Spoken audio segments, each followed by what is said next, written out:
Alright, with the holidays, it's been a couple of days since I've gotten to this, but I've got it flipped over and it's centered. And I looked underneath and it looks really good. I've got about 1/4 of an inch gap between this ring that I glued on and the base. And it spins nicely. I like that. So, like any wheel, I guess it's got to be balanced, and so I've got to cut this back and get everything back in round and flush. So here this piece is strong, and it's pretty strong all the way around.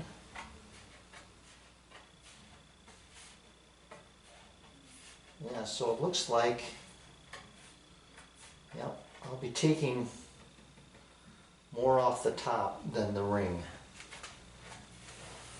Okay, I'd made one pass, or started to make a pass, and my 1/4 inch bit is too short, and the shank was running along this edge and overheating it. So I've got to switch to a bigger bit so that I can have full cut width here and not have to worry about that. It's bigger diameter, so I'm going to have to adjust my radius over a little bit, but that's not a big issue as long as I make it one good clean pass. Well, I take that back. What was overheating was the top of the collet riding on the top of this. I can see that radius now. That's why it was overheating. I was bottomed out.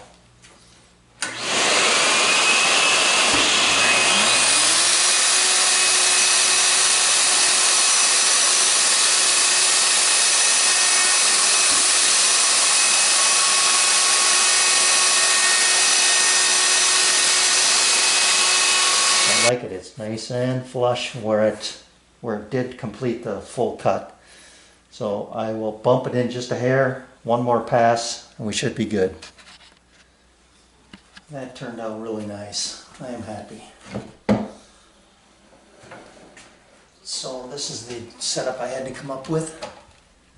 Extend my pivot point, put in a spacer block to keep it level with this, and then I was good to go.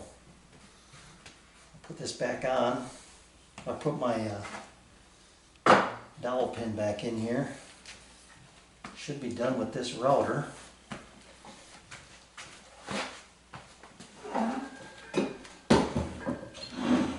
This is my 2.5-year-old grandson Tyler. Here. Can you try and spin it? Slow, be slow. And spin it slow. There, you can let it go, but don't spin it fast. There, that's good. It works, doesn't it? You like it? Do you like it?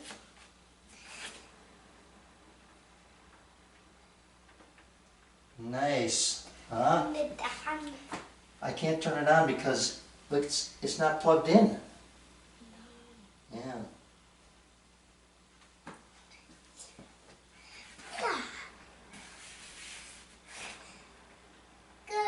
Good, huh? Alligators. Alligators. Yep. What's this? This one, elephants. This one, elephant. Yeah, here. And in there, And what's this one? monkeys. Monkeys. What's in there? More dust. More dust. Yep. Oh, you want to see the zebras? Yeah. What's in there? See? Zebras. And in there. Oh. Sawdust. I don't want to drink that. You don't want to drink that, no. No. Alright, my anyone's fingertips, I should say, are a great feeler gauge. Now I've got a divot right here, but that's below the top ring, so I'm going to leave that one alone. But as I spun the table, I could feel spots. Here's one that I need to, kind of blend in.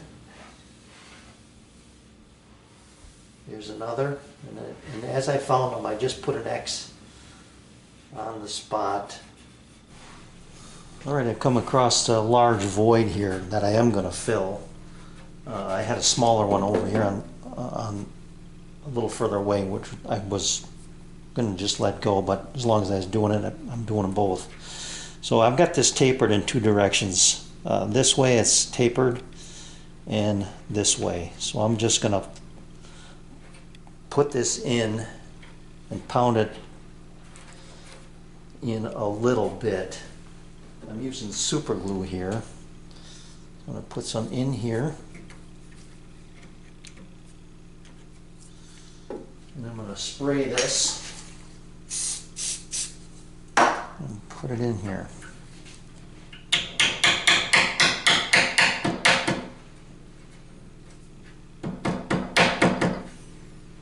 That's good. It doesn't have to be beautiful, it just has to fill it. I'm going to put a little more glue on this.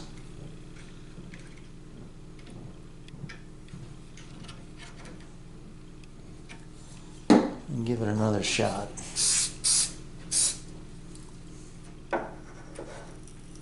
Trim off the excess here.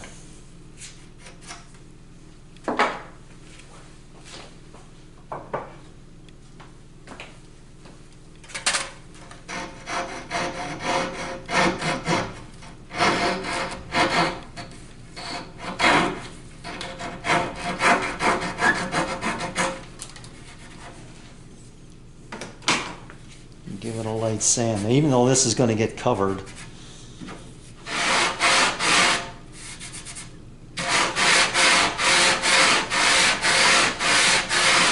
I just feel better about it. Hopefully bonding. Feels good. Really good. All right. I'll vacuum this out, get the dust removed from these pores of the plywood. And we should be ready to go. Once I get my maple cut and thicknessed. And I'm going to go to 1/4 inch and 1 3/4 thick. This is just under 1.5 inches, but I want to be proud of this up here, so that when I fill this with my epoxy fill, that this will act as a dam and then bring it up flush. Then I can round it over with a router bit on both ends here, so it'll have a nice feel to it. Spent the last little bit here ripping the board, edging it, planing it, doing that whole thing, and then I ripped it again down the middle with my bandsaw, and I've got it marked on that end up there. I've got A's on that end and B's on the bottom side. So if I take this and flip this like that, that should give me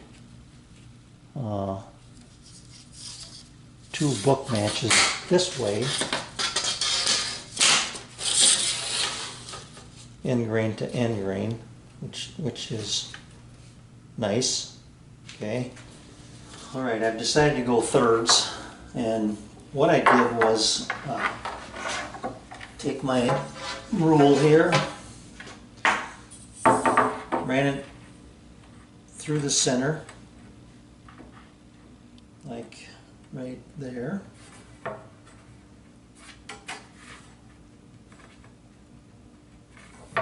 And drew these 2 marks. Okay. This one I kept as my center mark, and off of that I set my trammel here, my beam compass, to the diameter of the circle, brought it as close to the edge as I could. I guess I used that one up there now that I think about it, yeah. Brought it as close to the edge as I could, and then made a mark this way and this way. Again, took my ruler, ran it through the center, and drew a straight line there. Then, after getting my 3 lines, I'm going to erase this one because I don't want it. I dropped perpendiculars down, and that's going to be my intersection of where my pieces are going to come together. I'm going through 3 or 4 dry runs here, and I've decided to use my band clamp in conjunction with these spring clamps, and I'm only going to be able to do this one section at a time. But I'm also taking the time to tape off the finished, or what's going to be the finished side of the table. And I found out that if I leave a little of the tape over the center instead of trying to make it tangent right there, I get a little better result of when I remove this. To make a continuous cut. So getting this thing glued up is going to be a bit tricky. What I need to do is get this thing clamped or in position so I can hold the band clamp here.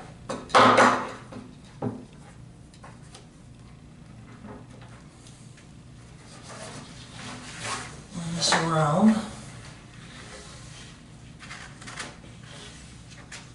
Clamp it about right here.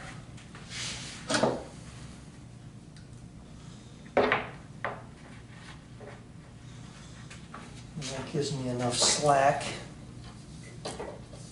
Make sure I'm not twisted. There, okay. So I've got to start in the center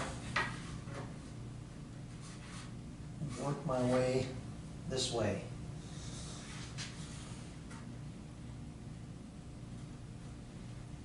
This is going to be a tricky thing to do. I've got a damp rag and I'm thinking I'm going to get this a little more wet. Wet the back side, and then the glue will wet this side. I've got a line here to mark where I don't want the glue to go past as I'm painting this, I guess. I'll put it that way. I'm not going to paint the plywood. I'm going to kind of go a little heavy on this. Now that I think about it, it probably wouldn't be a bad idea to do them both so that the glue doesn't run down. If I put it on too heavy, it'll just start dripping on me.